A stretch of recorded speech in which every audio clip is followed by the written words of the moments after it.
नमो आदेश। आप सभी को मेरा नमस्कार। नाथपंथ की अलौकिक साधनाएं इस YouTube चैनल की तरफ से मैं आप सभी का स्वागत करता हूं। गुरु मंत्र की आवश्यकता क्यों है और क्या कारण है कि लोगों को गुरु मंत्र गुप्त रखने के लिए कहा जाता है, ये आज हम इस पॉडकास्ट में सुनेंगे। मंत्र दीक्षा का अर्थ यह है कि जब तुम समर्पण करते हो तो गुरु आपके अंदर प्रवेश कर जाते हैं। वह तुम्हारे शरीर, मन, आत्मा में प्रविष्ट हो जाते हैं। गुरु तुम्हारे अंत में जाकर, अंत मतलब तुम्हारे शरीर में जाकर तुम्हारे अनुकूल ध्वनि की खोज करते हैं और वही तुम्हारा मंत्र होगा।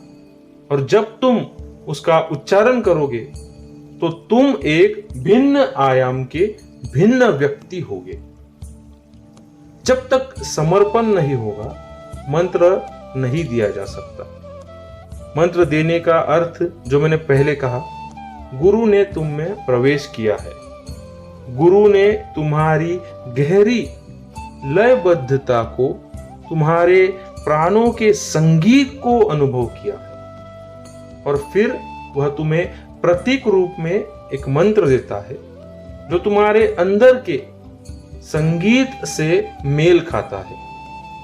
और जब तुम उस मंत्र का उच्चारण करते तो तुम आंतरिक संगीत के जगत में प्रवेश कर जाते हो। तब आंतरिक लयबद्धता उपलब्ध हो जाती है। एक बात ध्यान रखिए, मंत्र तो सिर्फ एक चाबी है और चाबी तब तक नहीं दी जा सकती जब तक ताले को जान ना लिया जाए। और यही कारण है उस मंत्र को गुप्त रखा जा सकता है। अगर तुम अपना मंत्र किसी को देते हो, किसी को बताते हो, तो वो उसका प्रयोग करता है। यही कारण है कि लोगों को अपने अपने मंत्र गुप्त रखने चाहिए। उन्हें सार्वजनिक बनाना कभी भी ठीक नहीं है, वह खतरनाक हो सकता है। तुम दीक्षित हो तो तुम जानते हो कि उसका मूल्य क्या है। तुम उसे बांटते नहीं फिर सकते। यह दूसरों के लिए भी हानिकारक हो सकता है और तुम्हारे लिए भी हानिकारक हो सकता है। पहली बात तो तुम अगर किसी को मंत्र देते हो तो तुम वचन तोड़ रहे हो और जैसे ही वचन टूटता है, गुरु के साथ तुम्हारा संपर्क टूट जाता है। फिर तुम गुरु के संपर्क में नहीं रहोगे। वचन पालन करने से ही सतत संपर्क कायम रहता है। और दूसरी बात, दूसरे को बताने से, दूसरे के साथ उसके संबंध में बातचीत करने से मंत्र मन की सतह पर से चला जाता है, उसकी गहरी जड़ें टूट जाती है। तब मंत्र गपशप का हिस्सा बन जाता है। और तीसरा कारण है उसका मंत्र गुप्त रखने के लिए, जितना तुम उसे गुप्त रखोगे उतना वह गहराई में जाएगा और उसे उतना गहराई में जाना ही पड़ेगा। अगर तुम अपने वचन के प्रति इतने सावधान हो कि स्वप्न में भी तुम्हें मंत्र का स्मरण होता है, तो उसका यह अर्थ है कि मंत्र गहराई में उतर रहा है। वह अपने अंदर में जा रहा है, वह अपने अंदर के प्रदेश में प्रवेश कर रहा है और वह जितना गहराई को छुएगा वह उतना ही तुम्हारे लिए चाबी बन जाएगा, क्योंकि ताला ही अंतर्मन की चाबी है। क्योंकि ताला ही अंतर्मन है और वही मंत्र उसकी चाबी है।